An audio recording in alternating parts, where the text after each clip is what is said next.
I'm Scott Donaldson, NAIS Member Engagement Director. This is NAIS Member Voices, The Conversation. The Conversation is a dialogue that comes to us from the team at Independent School Magazine. In this episode, Tom Flemma, head of school at North Shore Country Day School in Illinois, and his son, Max, a senior at the school and a savvy AI user, discuss how AI is changing the way students think about schoolwork. Here's Tom and Max.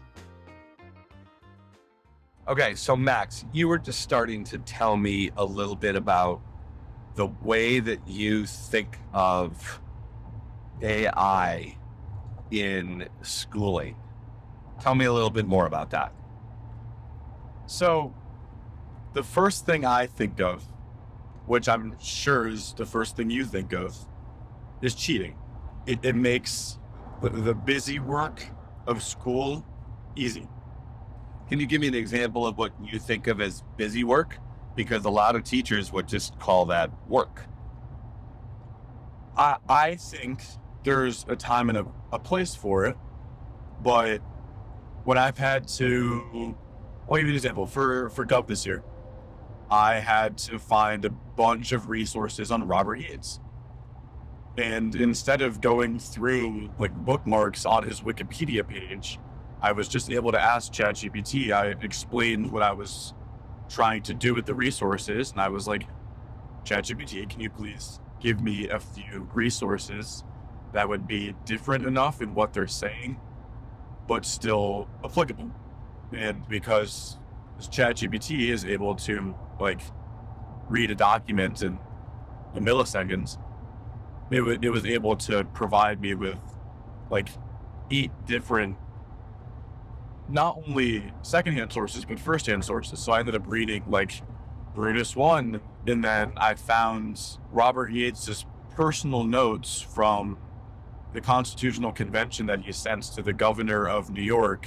And that was like a random web page from the national database. Right. And I would have never found that on my own because I didn't even know that it existed. So there's a great example, right? So it led you to sources that you knew were great sources. And those are both primary sources. Yes. That you then went to in other places on the web. But it gave me primary sources, but also it gave me a article from like the Princeton Review to read about Yates that somebody wrote a few years ago. I can find with a quick Google search the same article in a different font about the base level of Robert Yates knowledge. But when I want like different levels of detail, that's where Google falls short and an AI chatbot can step in. So that's really interesting to me. Because I've never heard you say that before, do you think that, and we could talk about more than ChatGPT, do you think ChatGPT is now a better research resource than Google? The answer would be different for every single thing you're researching. Why? ChatGPT is not accurate. That's a problem, right? Yeah. And often, unless you specifically ask for it, ChatGPT doesn't tell you where it's getting its information. So if I ask ChatGPT, hey, like, tell me about X topic, it'll just tell me about X topic without telling me where it learned this from. Okay. Whereas if I ask Google, it gives me different options where I can continue to read, and then I can sort through. I mean, in 4th grade, I learned look for .org, .gov, .edu, especially when you're doing research. Okay. So and ChatGPT doesn't tell you where it's getting its information from. So there's a certain level of,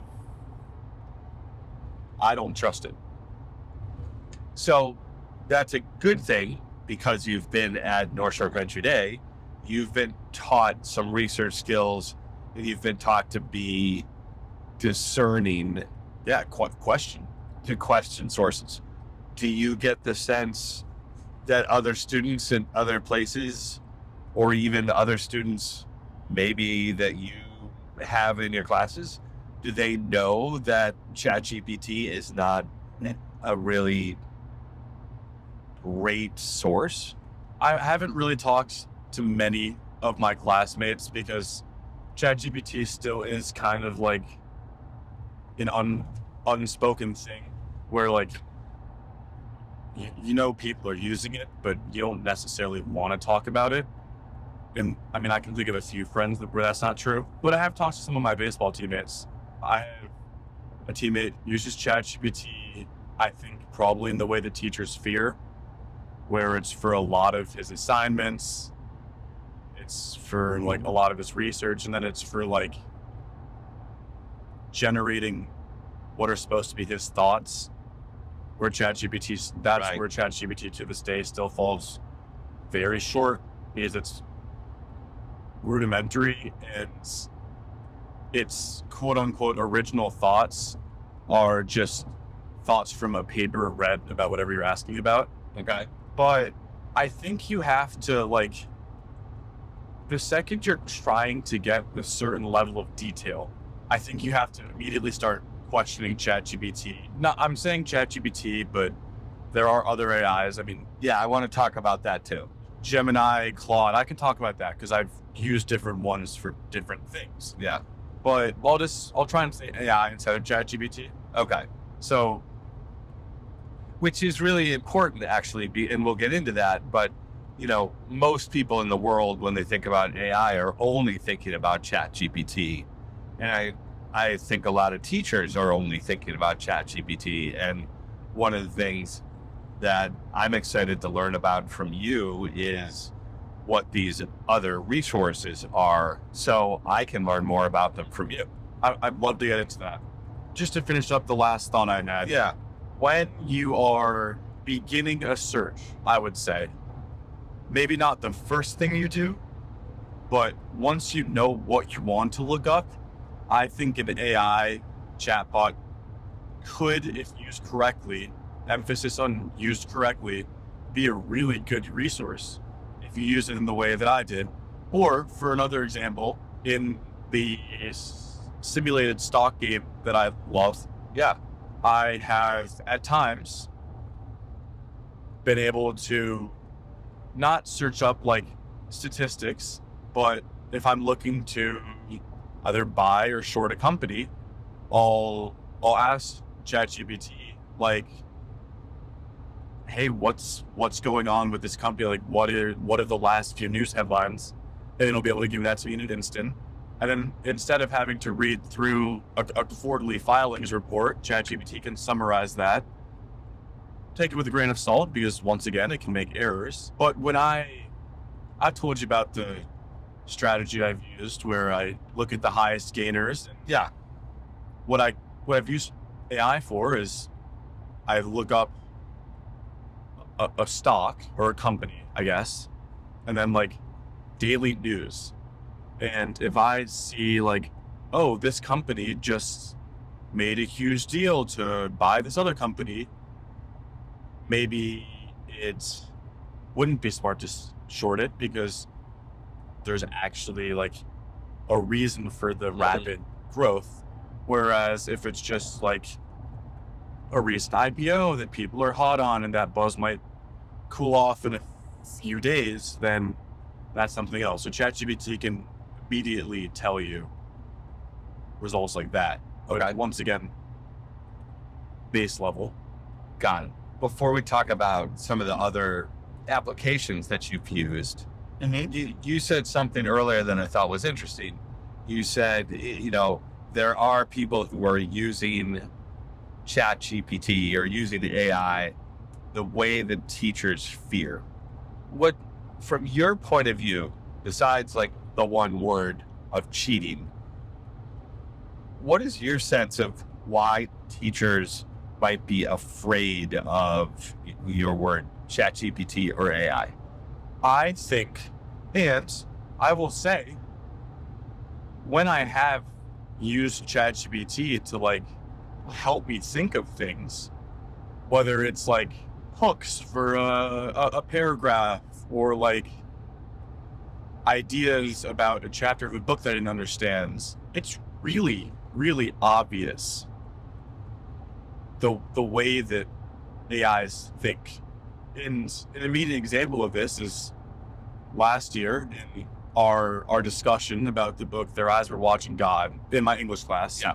There was a chapter that was really confusing, and more than one person like used AI to summarize it, and everyone was saying the same things in class. And Mrs. McHugh, like that's my English teacher, she's not stupid. Like, they were coming to high enough level conclusions that it just didn't make sense for them all to be saying the same exact thing. So it kind of kills creativity and critical thinking, Yeah. which I think is what teachers would be scared about. Do you think that's a real thing? Oh, yes, I do. I think a way that you can look at it is the difference between a student's writing in an in-class assignment compared to a take-home assignment, where they're using AI to supplement at home. They're using AI to supplement every aspect of a paper. And I think, to go on a small tangent, I think editing AI for like Grammarly, Yeah. I mean, that's been around longer than others, but it now uses AI more than it originally did. I think personally that's fine. I mean, kids should learn grammar, but I think that a resource like that should be okay. But you have kids in your English class who got straight A's all year because they were using AI to translate some specific like types of language to modern language so they can understand the documents. And is on the test, they can't. And then the test doesn't go well. So I think AI can be used as a supplement for learning, but it can also be used as an excuse not to learn it. Right. And I think that's I love the fact that you can make that distinction, because that really, as a school administrator and as a former teacher, I think that's really what is so frightening to us as adults. It's not just like sort of the idea of cheating, which like is obviously wrong, right? It is against what we stand for. But, you know, for us as a generation of learners and as teachers, current teachers and administrators, we feel that there are certain things that are important to learn. There are certain ways that you need to learn them. And, you know, what you're talking about is basically the way that these tools can shortcut that learning. They can make you lazy. And just like lots of other muscles, if, you know, you said critical thinking, if you don't practice your critical thinking skills, if you don't exercise that muscle, it will atrophy. And if you never develop that muscle because you're always using, you know, the shortcut of AI or technology, then what is the value of the education? Right? Yeah. It's the skills that we talk about at North Shore that are so important for you to learn. One of the great fears that we have is that, you know, you won't learn those core skills that you are going to need in the world. And, you know, that while we're working really hard to make sure that you're also learning about AI and we're learning about it too, you know, I think that is at the core that teachers everywhere are worried about, and that people in society are probably pretty worried about. Like, after a while, if the technology is doing so much of this kind of important work, you know, people aren't going to know how to do it ever again. Yeah. So as an administrator, do you see AI as like a class to class and like subject to subject threat? Because in some cases it can be helpful with like pattern recognition. Sure. like in math, I've used it to help explain calculus problems because it can recognize the patterns and the rules, the products, and those like equations, and help explain why and when to use those. But Is that any different than if you had met with a teacher or met with a tutor? Is that basically the same thing? It's helping you, because then that wouldn't be a problem, right? but would it be a problem if it replaces the teacher, right? Because it begs the question, like, obviously my teacher is amazing, and I think he is better than an AI in the way that he can humanely explain math. But when I've had to use AI for math, it's at like midnight when I can't Right. write him a quick email, and it's So it's availability. It's right. And one of the things I think that's really important that we don't talk about, enough at school probably is there's a really strong argument, kind of the same argument that was made when Khan Academy came out, that this was going to help with equity in terms of learning and education, right? So like not everybody can have a private school education. Not everybody can have a tutor for calculus if they are able to take calculus at all. But maybe these tools, if they are available to everybody, maybe they level the playing field in terms of learning and give access to even more people. You think that's I real? think that's completely real.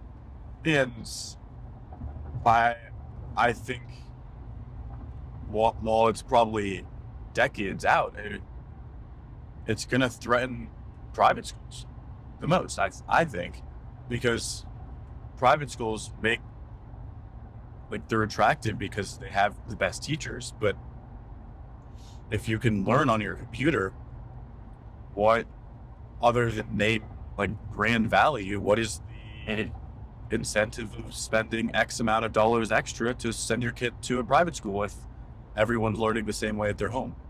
Well, I think in some ways there is that fear. And I think, yes, for independent schools where you're paying a lot of money for tuition, that's certainly a fear. I think it's also a fear of larger public schools, and it may be even more of a fear in a larger school setting where if you've already got 30 or 40 kids in a class, you're not doing as much individualized teaching. So I'm not necessarily worried about that yet. That's far out. I think that's far out. And I certainly don't want you to get the sense that I don't believe that AI is a really important tool. I think it's going to be absolutely critical for your generation to understand how it works, how to use it. But, I think we're going to see this great resorting of and redefinition of what learning looks like in all of these different settings. And I think one of the things that's going to actually become more important, because, you said, well, why can't everybody just learn from a computer? I think the best example or counter example we have to that argument is COVID. And we were lucky that we were mostly in school, but, most people don't think that real teaching and learning over a screen was an effective way to learn. And so I do think that the role of the human teacher, and in particular, the role of the human relationship between student and teacher, is still going to be paramount. And so in that sense, I'm still hopeful that, in fact, schools like ours are going to be even more valued. The skills that we help develop, at lots of independent schools of self-advocacy and empathy and critical thinking are going to be more and more prized in our kind of environment, is probably going to be one of the best places to learn those skills. Yeah, That makes a lot of sense. The automation of easy tasks is already being seen in the highest paying jobs. 100%. I have a classmate whose older brother works in private equity, and he says that his only job is to press begin on the chatbots or whatever AI tool he uses, like programming, Yeah. because it can do all of his daily tasks for him. Yeah. And so I think your point actually about North Shore and other private institutions, like emphasizing the critical thinking and emphasizing the non-conformity to just plugging, pressing play, I think that is going to be huge. I think you already should maybe figure out how to amplify Market. or market it. Yeah. Yeah. Like No, for sure. make it known. Yeah. So I don't necessarily want to go back away from the classroom piece, but I'm intrigued with that example that you just gave. So you're a senior in high school. Yeah. You're applying to college. You are interested in business. You want to go into business. Does that anecdote scare you? Like, big picture, do you worry about your job prospects when you leave college because of what AI could do? In a way, yes. And in a way, no. I've had the really lucky opportunity to hear about that exact situation. It was in our econ class last year. And we did a project actually about what we're talking about right now, which is the AI impact on the job market. My classmate chose private equity. I chose investment banking. So Okay.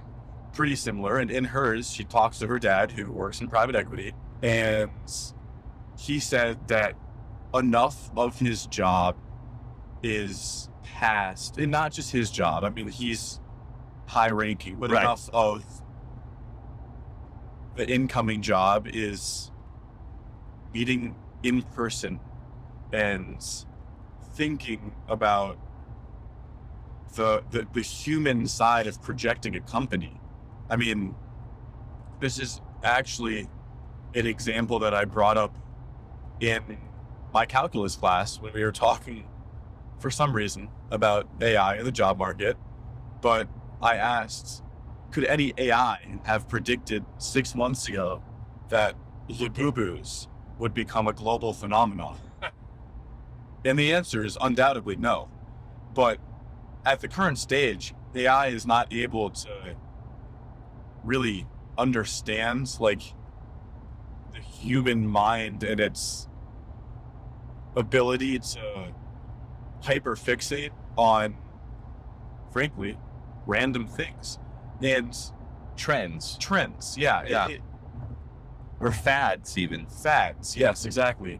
And I think that to some degree, a lot of business and a lot of finance is trends and fads and Pattern recognition. hyperfixations and pattern recognition. And where, I mean, AI has already been used in finance to recognize patterns in terms of stock movement. But her dad argued AI is not meeting with people face to face and make deals and making a good name for the company. And that's where the human aspect comes in. So I think in terms of finance and business, just in terms of business, I think the quantitative side of business could be threatened, where you have human calculators, analysts analyzing data and making tables and spreadsheets and the menial tasks that nobody else wants to do. Yeah.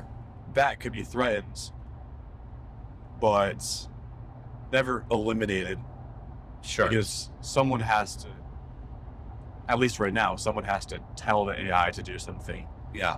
But there's enough of a human aspect, especially in business and any market, that requires you to be present and be human and be emotional and be compassionate to some degree. Yeah.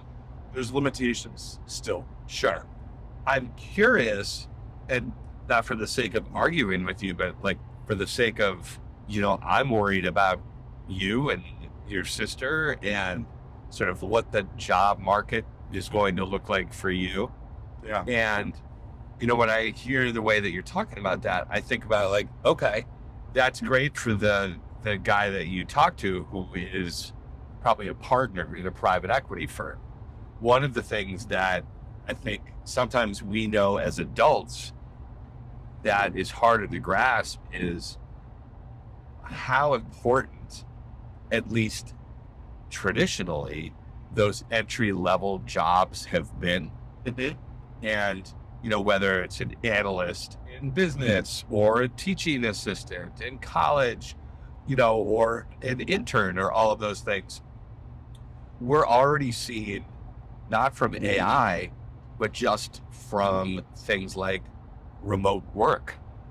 There's so many people who are working remotely and they are not getting the benefits of learning the culture of a business, learning, like you were almost saying, sort of those human aspects, but also, the things to learn from a mentor, almost like the old apprentice system used to be, way back, right? When, you'd be a 12-year-old kid and you'd start to learn how to make candles from an expert candle maker. And, I wonder what happens when those entry-level jobs don't exist because of AI, like in medicine, like you just mentioned. How do you jump up to tier 3, tier 5, tier 10 of a job?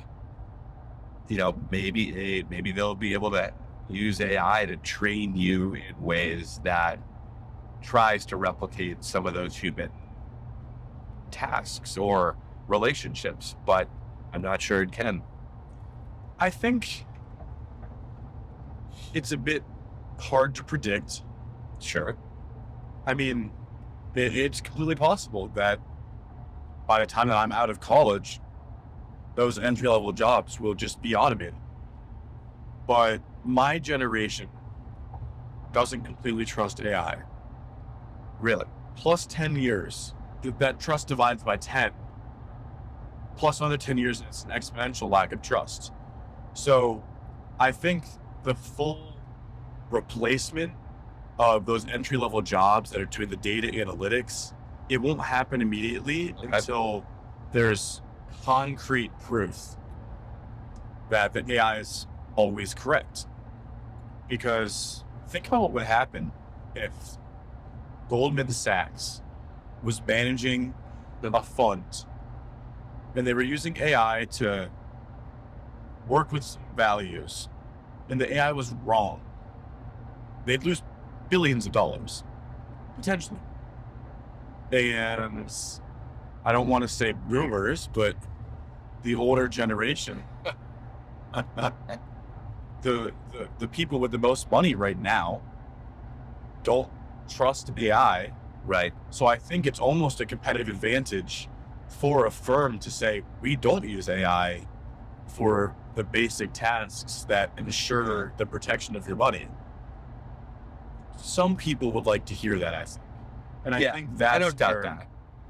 That's where some of the protection is, that people still want humans making sure that the computers are correct. Are the computers faster? Yes. Yeah. Are they right 99.99% of the time? Yes. Yeah.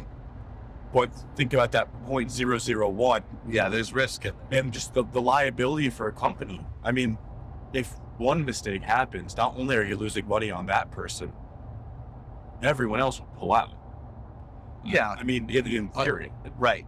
Although humans make mistakes all the time, right? Even at Goldman Sachs, even in the military, even in the judicial system. So, but let's circle it back, because we've talked a lot about sort of the fear part of an AI, but I also know that you think, because I've heard you talk about it, some of the ways that you use it in class, you find a lot of these tools to be really beneficial and not just time saving, but also kind of creative in a different ways.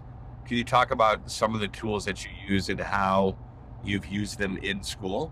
Yeah, I'll go through a few. I mean, I think where it is right now, AI is great. Until it threatens my job and my life, I think AI is a great resource for a lot of people.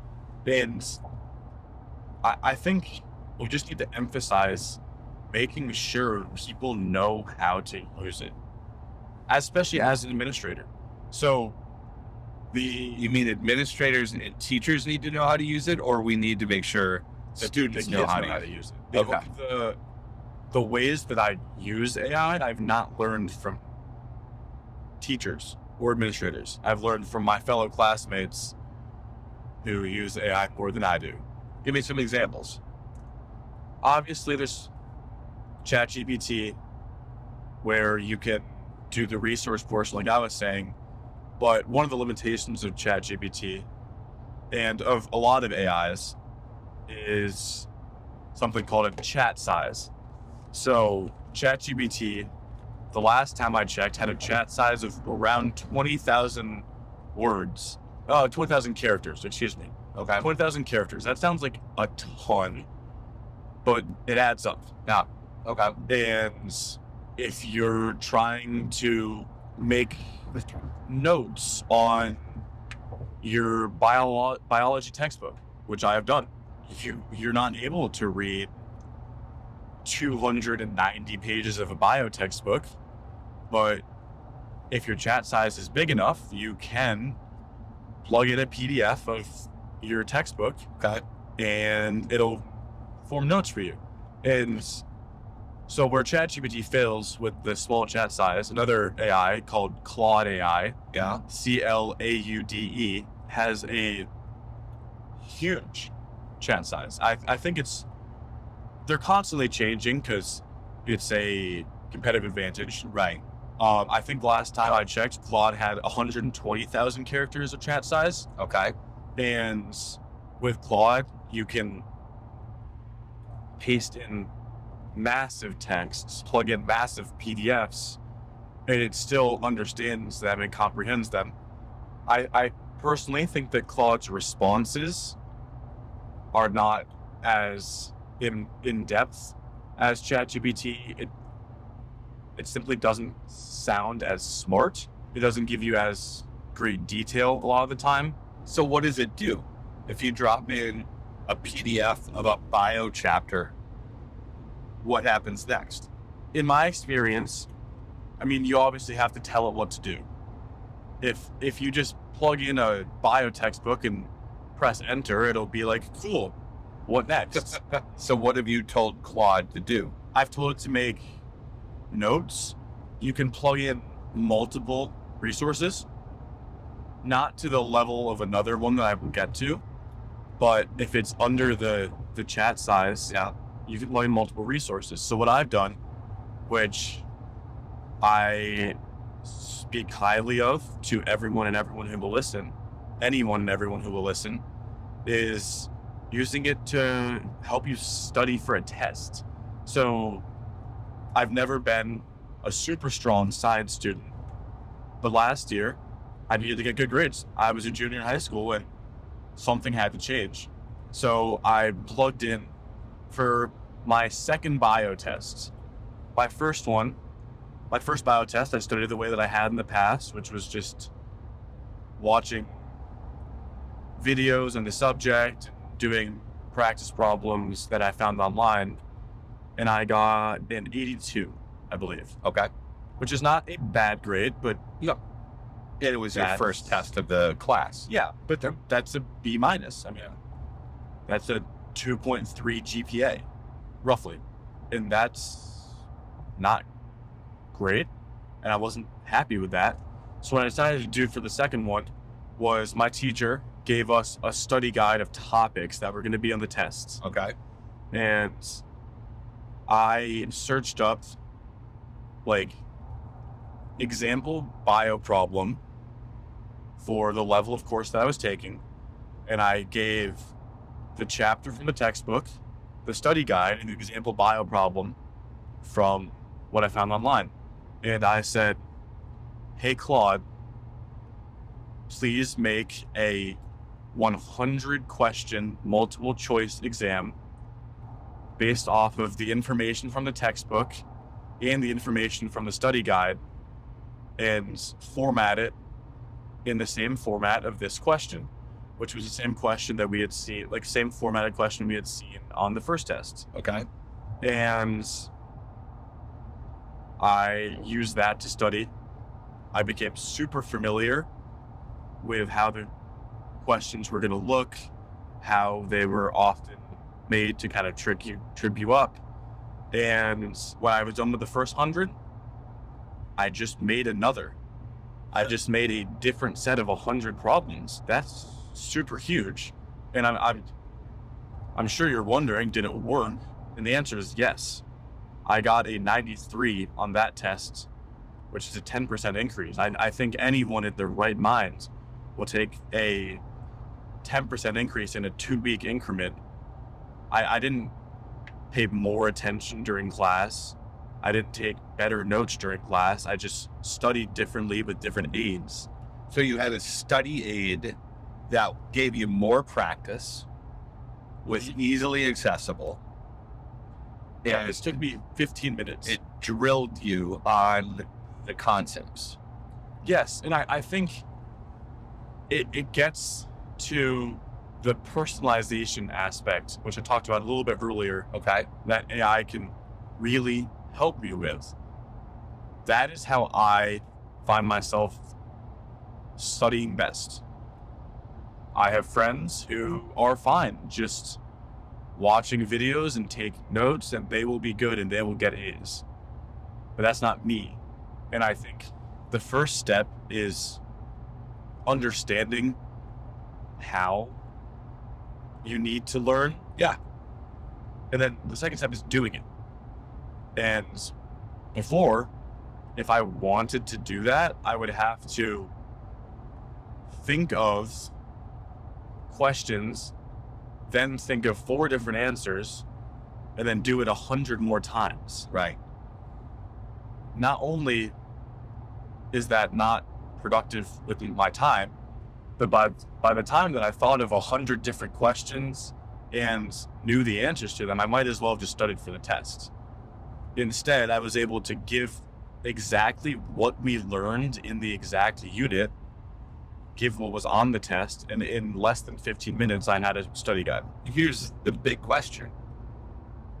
Do you feel that you still learned the material the same, less, or more through this method of studying?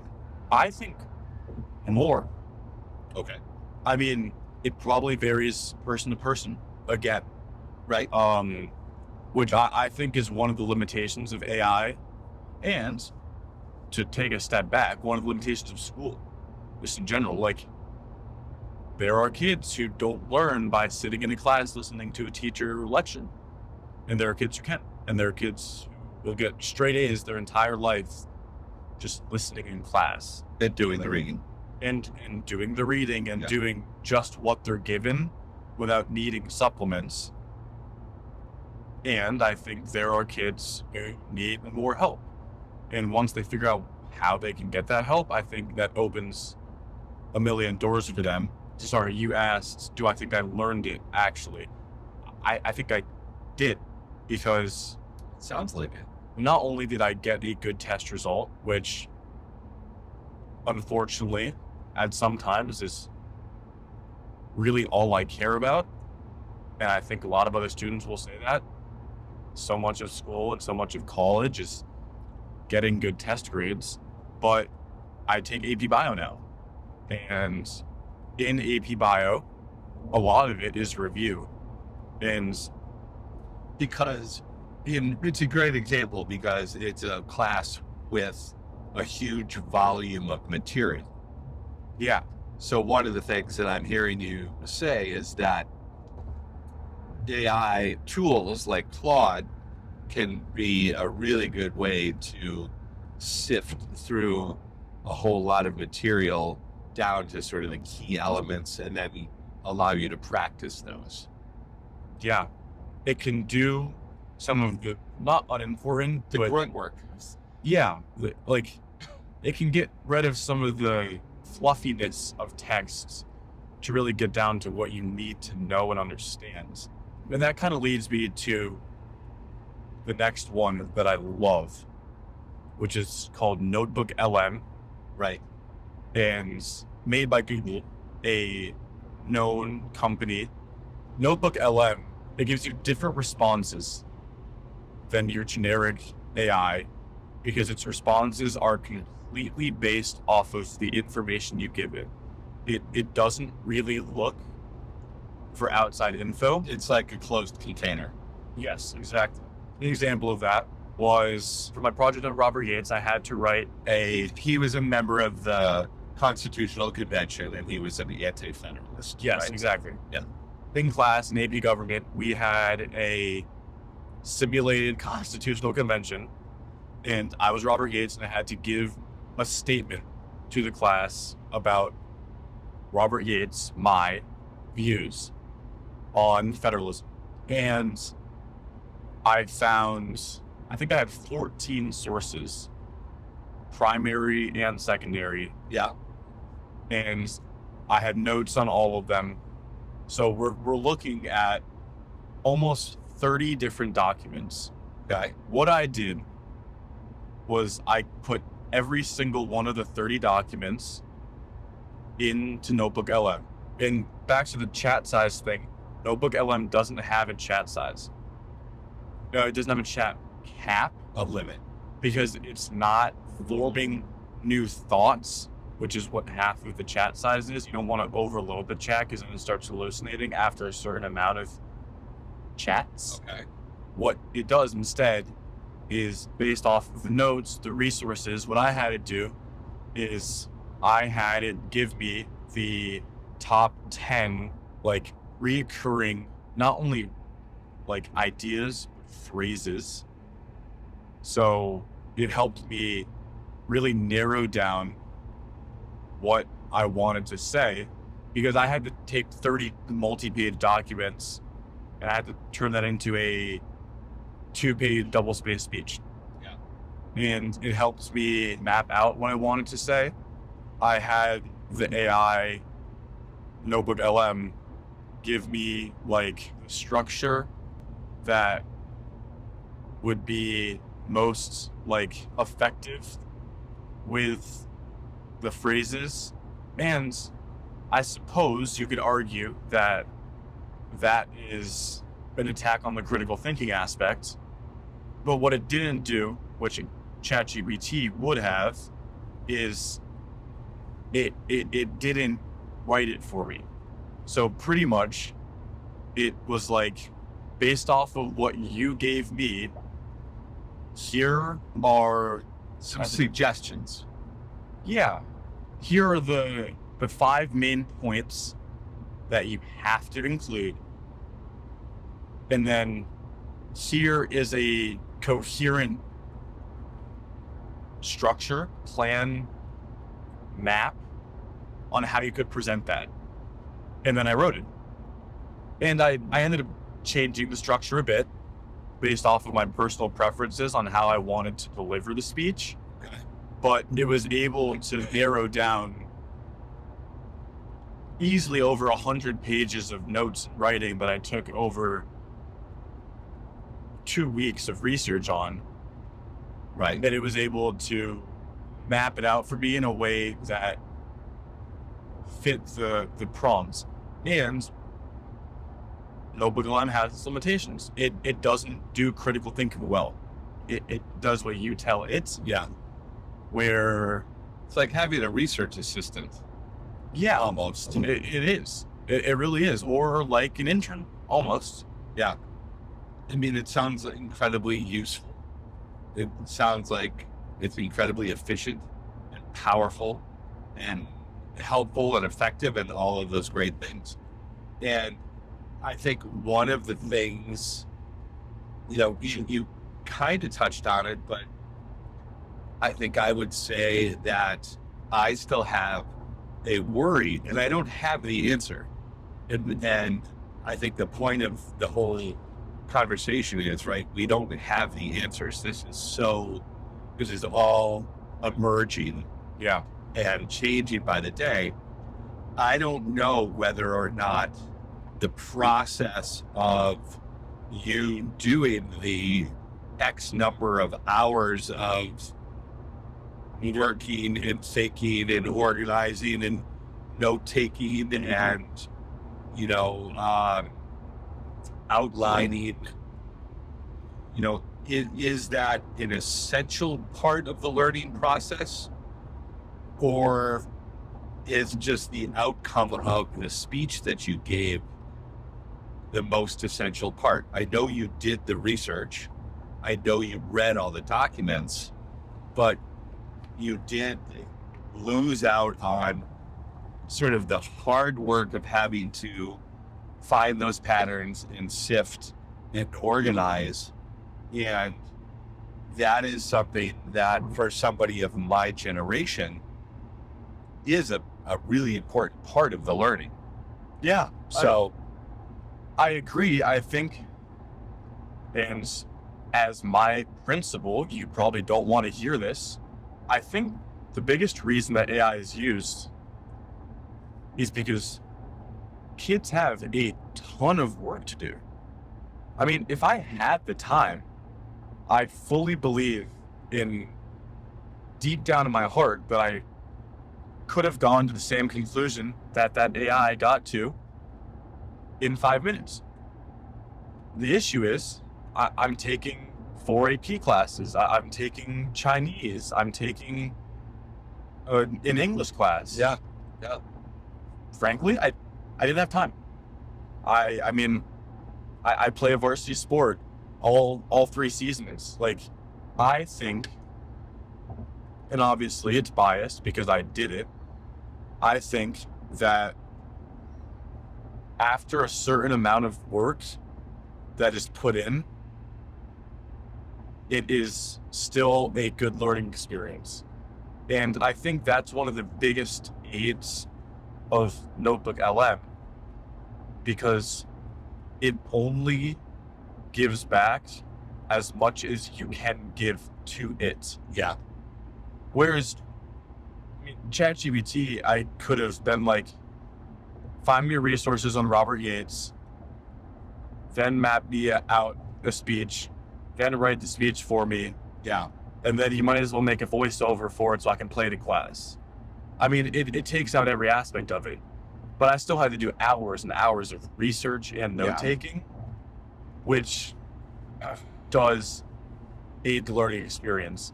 And the last point on Notebook LM that I showed you last year is not only is it really good when you have multiple sources, but when you're trying to review broad, it is second to none.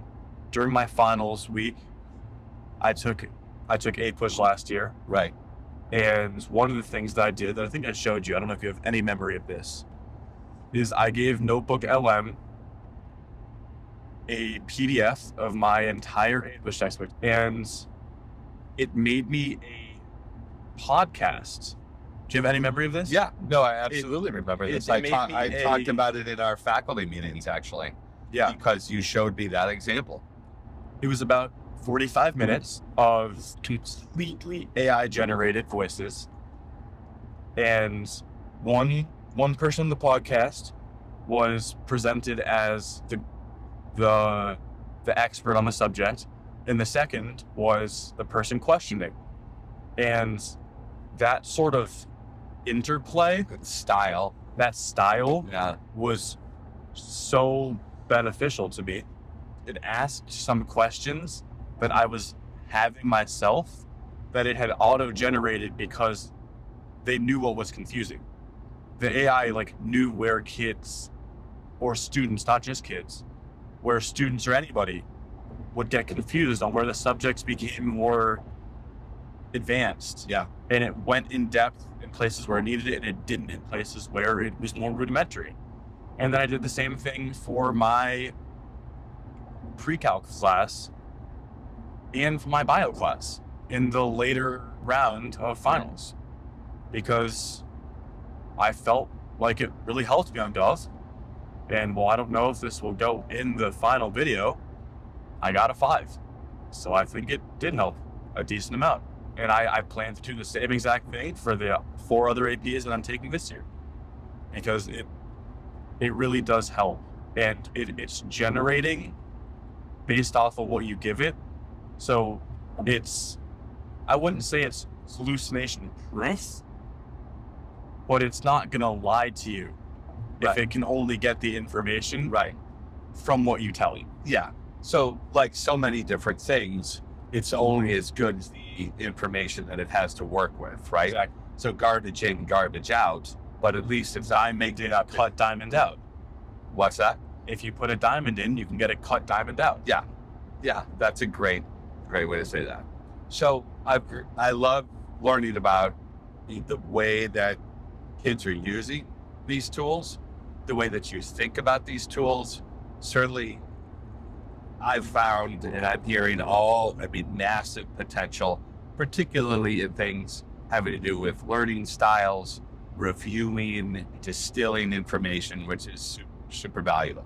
If you were to advise your school's administration or your school's faculty, and maybe we'll sort of make this the closing point, what do you think we absolutely need to know about these tools and the way that they are already shaping the way that you guys learn? There's no generic response.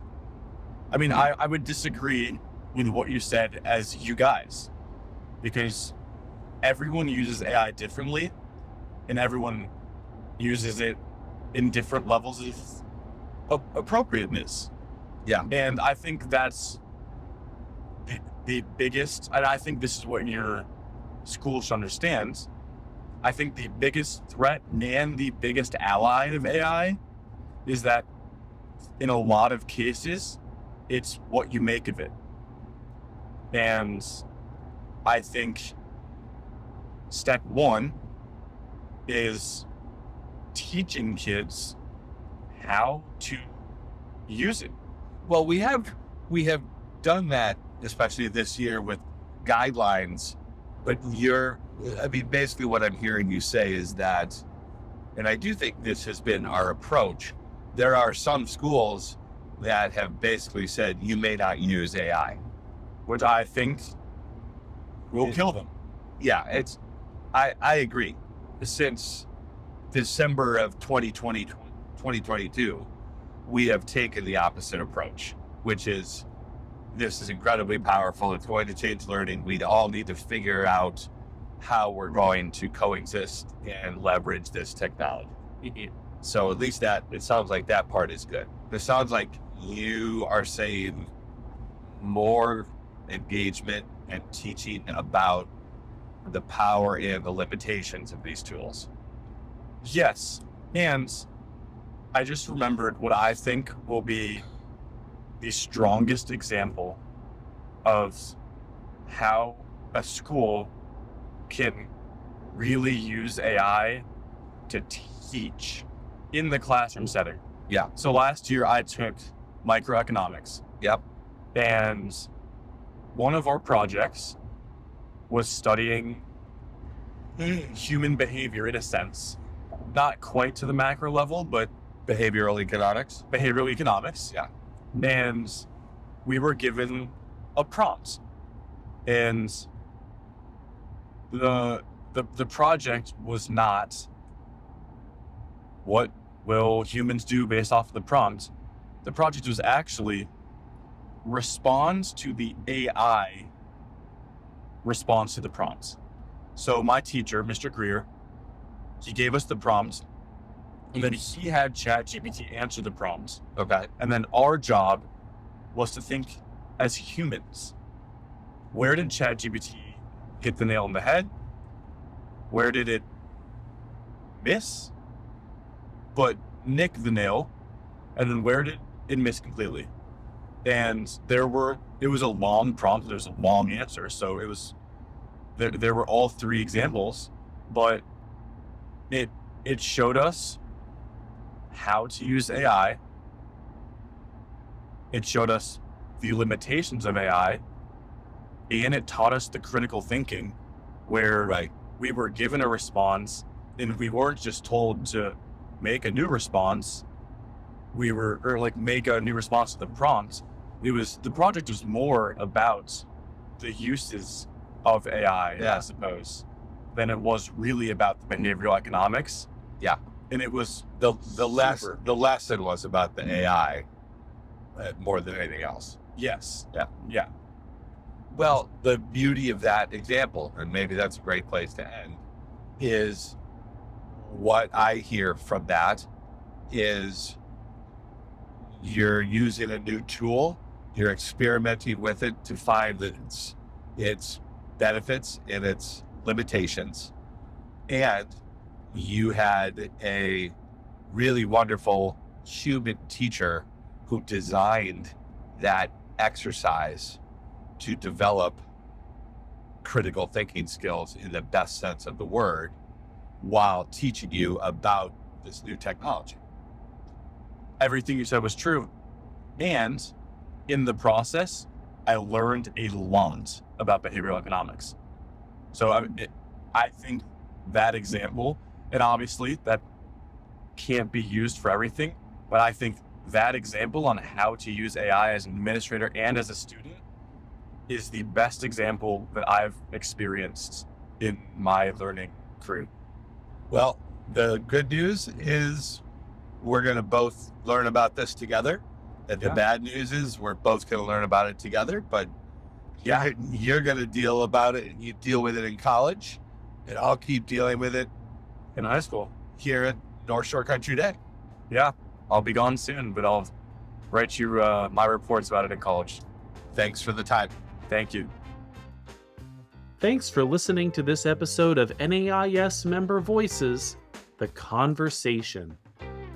You can read this conversation, excerpts from past and upcoming Member Voices episodes, and more in every issue of Independent School Magazine. You can also find some related NAIS resources from this episode by visiting nais.org/membervoices. Keep an eye on that page for information about past and upcoming episodes. Please be sure to subscribe to Member Voices wherever you get your podcasts so that you don't miss an episode. And go back and listen to previous episodes you might have missed. If you have any feedback for us, please leave us a review on your favorite podcast platform to let us know how we're doing. You can also send us your thoughts and suggestions on what you'd like to hear on a future podcast by emailing membership@nais.org.